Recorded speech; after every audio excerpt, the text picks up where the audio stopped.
Breaking news, इससे बड़ी कोई खबर नहीं हो सकती दोस्तों।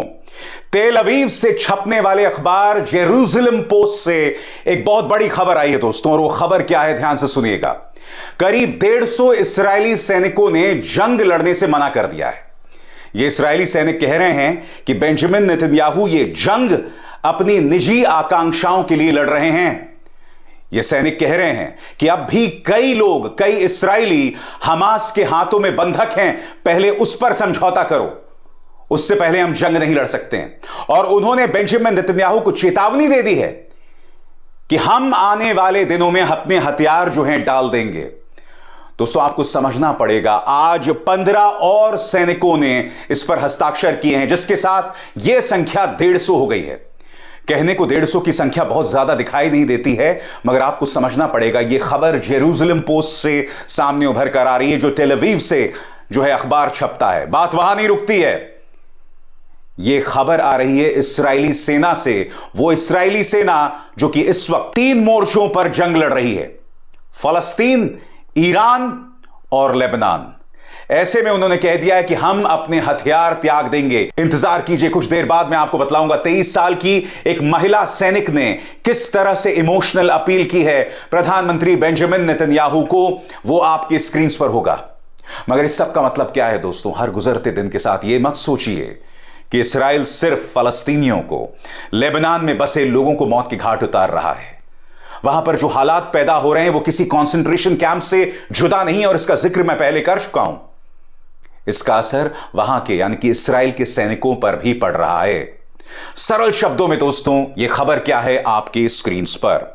नेतन्याहू पर हर गुजरते दिन के साथ दबाव बन रहा है। इस संबंध में इस्राएल में एक मुहिम चलाई जा रही है। इस मुहिम के तहत एक सार्वजनिक ज्ञापन तैयार किया गया है। इस ज्ञापन को साइन करने के लिए सैनिकों को आमंत्रित किया गया है।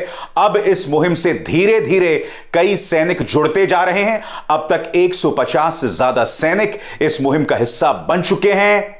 इन सैनिकों का कहना है, यदि बंधकों की रिहाई के लिए डील या समझौता नहीं किया जाता तो ये लोग लड़ाई करने से इनकार कर देंगे। इन सैनिकों में कुछ महिला सैनिक भी शामिल हैं। इनमें से कुछ लोगों का कहना है कि इस साइन के साथ यानी इस हस्ताक्षर के साथ उनका कार्यकाल एक सैनिक के रूप में समाप्त हो रहा है। कुछ सैनिकों ने साइन कर यह कहा है कि यह सरकार के लिए चेतावनी है कि वो बंधकों की रिहाई के लिए डील करे। सरल शब्दों में कहा जाए तो ये सैनिक क्या कह रहे हैं कि 3 मोर्चों पर इस्राएल जो ये जंग लड़ रहा है, दरअसल ये जंग हमास के कब्जे में हमारे नागरिकों के लिए सजाए मौत है। दोस्तों आप जानते हैं ये जो तमाम सैनिक हैं वो जानते हैं कि उनकी पेंशन्स खत्म हो जाएंगी, उन्हें देशद्रोही तक करार दिया जाएगा, मगर फिर भी वो इतना बड़ा कदम उठा रहे हैं। और ये मत सोचिए इसके पीछे वजह सिर्फ वो बंधक हैं। इसके पीछे वजह है कि कहीं ना कहीं इस्राएल का सैनिक भी शायद यह महसूस कर रहा है कि किस तरह से फलस्तीनियों पर और लेबनान में बसे लोगों पर ज्यादती हो रही है। हालांकि इसकी संख्या कोई बहुत ज्यादा नहीं है, तो इस मुगालते में किसी को नहीं जीना चाहिए। और हां, 23 साल की वो महिला सैनिक जिसने बहुत भावात्मक अपील की है वो आपके स्क्रीन पर। 23 साल की महिला सैनिक का खत। 7 अक्टूबर को हमने अपने हजारों लोगों को खो दिया था, और सैकड़ों लोगों को बंधक बनाए जाने के बाद हमने तुरंत अपने को देश की सेवा के लिए समर्पित कर दिया और लड़ने के लिए अपना नाम दिया, ताकि हम अपने देश की रक्षा में अपनी भूमिका निभा सकें। साथ ही अपने देश के लोगों को जिन्हें बंधक बनाया गया था उनकी रिहाई करवा सकें। लेकिन जिस प्रकार से युद्ध गाजा में लगातार जारी है, उससे लग रहा है कि आईडीएफ की ओर से की जा रही बमबारी में रिहाई का इंतजार कर रहे कई बंधक अपनी जान गंवा चुके हैं। जी हां, करीब 100 से 150 बंधक अब भी हमास के कब्जे में हैं। और यह महिला सैनिक कह रही है कि हो सकता है इनमें से कई की जान चली गई हो। और ऐसे में इस जंग को जारी रखने की क्या वजह है? क्योंकि जैसा मैं लगातार आपको बतलाते रहता हूं दोस्तों, सिर्फ फलस्तीन में करीब 40,000 नागरिक इस्राएल ने मौत की घाट उतार दिए हैं। जो जबालिया के शरणार्थी शिविर में हुआ है वो तो और भी शॉकिंग है। अपने स्क्रीन पर देखिए दोस्तों, हजारों की तादाद में लोगों को एक रेफ्यूजी कैंप से दूसरे रेफ्यूजी कैंप में ले जाया जा रहा है। लोग कह रहे हैं ये एक कॉन्सेंट्रेशन कैंप है। विडंबना देखिए, इसी तरह के कॉन्सेंट्रेशन कैंप्स का सामना बेंजामिन नेतन्याहू के पूर्वजों ने, उनके पिता ने किया होगा हिटलर के हाथों। अब यही हो रहा है आम फलस्तीनी के साथ। अन्य सैनिकों ने भी, उन 150 सैनिकों में कुछ और सैनिक भी हैं जिन्होंने खत लिखा है, और उनके शब्द आपके स्क्रीन पर, ये शब्द जो हैं बहुत पावरफुल हैं, बहुत ताकतवर हैं। वो क्या कहते हैं, आइए देखते हैं। अब लग रहा है कि सरकार की ओर से डील यानी समझौते पर जोर नहीं दिया जा रहा।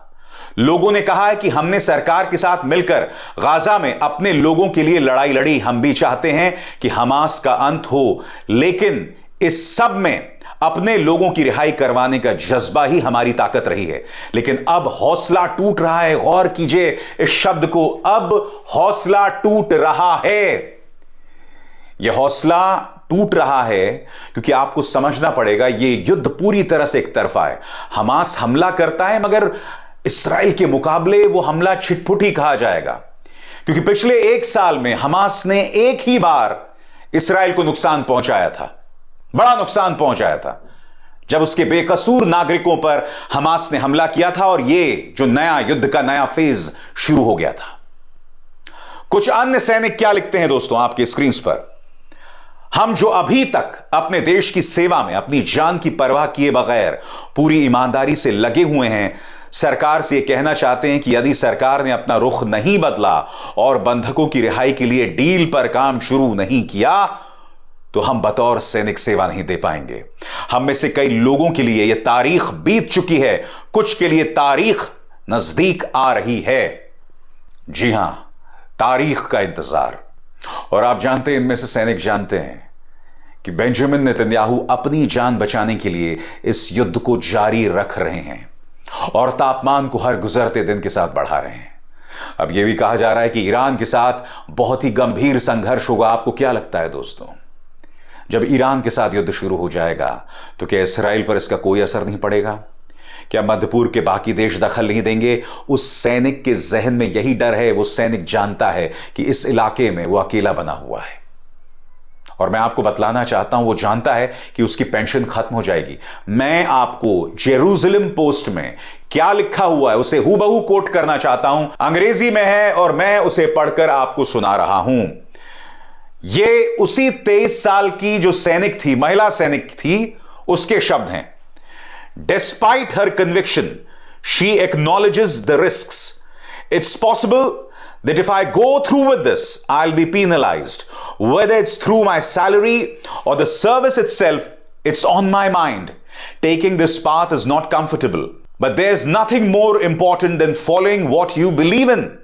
If my brother were a hostage, I'd want everyone to stop their lives for him. यहां पर वो 23 साल की महिला सैनिक कह रही है, मैं जानता हूं कि जो कदम मैं उठा रही हूं उसके अपने खतरे हैं। मुझ पर कार्रवाई होगी, मुझे देशद्रोही बताया जाएगा, मेरी सैलरी खत्म कर दी जाएगी, ये सब मेरे दिमाग में है, मगर ये रास्ता अख्तियार करना बहुत आसान नहीं है। मेरे लिए सबसे जरूरी है कि जो बंधक हैं उन्हें रिहा किया जाए। दोस्तों, हकीकत क्या है मैं आपको बताता हूं। ये 150 सैनिक जानते हैं कि उन बंधकों का वापस आना नामुमकिन है। इस्राएल ने 40,000 लोगों को मौत की घाट उतार दिया है। आपको क्या लगता है इसके बाद भी हमास उन लोगों को रिहा करेगा जो उसके कब्जे में, हालांकि इससे पहले उसने कई लोगों को रिहा किया है? तो कहने का अर्थ साफ है, हालात बद से बदतर होते जा रहे हैं। बेंजामिन नेतन्याहू पर भ्रष्टाचार के केसेस पहले से चल रहे हैं। वो जानते हैं कि अगर ये युद्ध रुका तो वो केसेस शुरू हो जाएंगे, और इस्राएल के अंदर जो ताकतें हैं, जो मानते हैं कि बेंजामिन नेतन्याहू ने इस पूरे देश को, इस पूरे इलाके को, यही कहा जाए पूरी दुनिया को युद्ध की तरफ ढकेला है, उसकी कीमत तो चुकानी पड़ेगी। माहौल बहुत ही ज्यादा तनावग्रस्त है, और 150 सैनिकों का यह कदम, ये जो खत लिखा जा रहा है, ये जो ज्ञापन बनाया जा रहा है दोस्तों, ये मायने रखता है। अभिसार शर्मा को दीजिए इजाजत। नमस्कार। स्वतंत्र और आजाद पत्रकारिता का समर्थन कीजिए, सच में मेरा साथी बनिए। बहुत आसान है दोस्तों, इस ज्वाइन बटन को दबाइए और आपके सामने आएंगे ये 3 विकल्प, इनमें से एक चुनिए और सच के इस सफर में मेरा साथी बनिए।